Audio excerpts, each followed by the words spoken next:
Hola amigos y bienvenidos a un nuevo vídeo del canal Llega Experimentos. Aquí en esta caja hay un levitador magnético. Es un aparato que he visto en un montón de páginas web y en vídeos en YouTube y siempre me ha parecido que es algo de magia. ¿Cómo es posible que algo pueda estar sostenido en el aire sin cuerdas, sin un apoyo visible, simplemente con la fuerza del magnetismo, del electromagnetismo? Y en este caso, en ficha, el que yo tengo es capaz de mantener objetos levitando de 1 kilo de peso.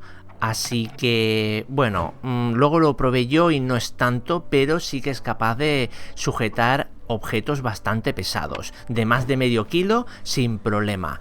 Y como quería hacerlo chulo, de hecho es algo que quiero que me dure en el tiempo, le he fabricado en mi impresora 3D una carcasa para que esté más resguardado, ya que es fácil que se te rompan los imanes de neodimio que tienen, puesto que si pones cosas muy pesadas o no centras bien lo que es la base de levitación, va a chocar contra los imanes que tienen los laterales y depende de con la fuerza que choque se te van a partir, porque este tipo de imanes son bastante quebradizos.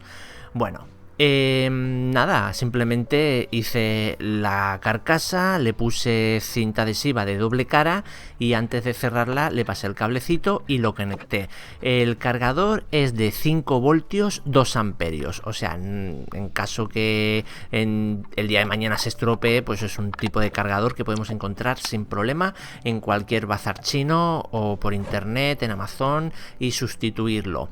Le puse unas patitas que luego al final retiré porque, bueno, me gustaba más sin patitas, pero la forma de proceder es ponerlo en el medio y veremos como que hay un sitio en el que está como en equilibrio y ahí es el punto.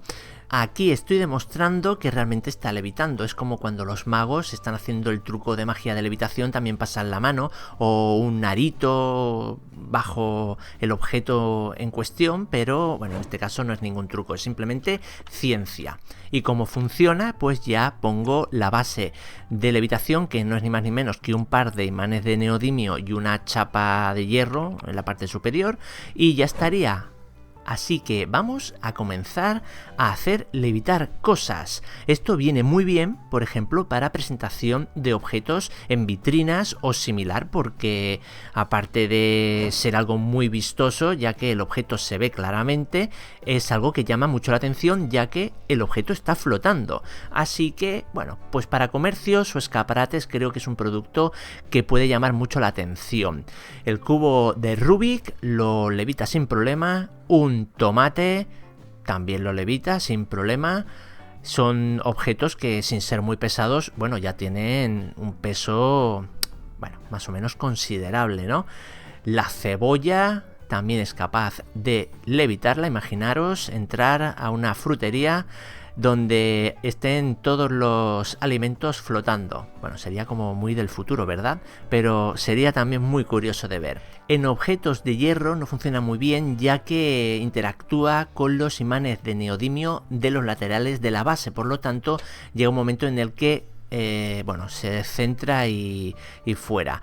En objetos alargados, si no son muy pesados, funciona muy bien y además es aún más vistoso, puesto que parece un objeto como mucho más grande. Aquí tenemos un bloque de aluminio macizo que no hay problema para hacerlo levitar, ya que, bueno, no tiene un peso excesivo y el aluminio no es atraído por los imanes de neodimio, por lo tanto puede flotar sin problema. Y recordar que os dejo el enlace a este levitador magnético en la descripción del vídeo, y si queréis ver la torre Tesla que traje al canal, bueno, pues aquí arriba o en la descripción también os dejo el vídeo para que vayáis a verlo.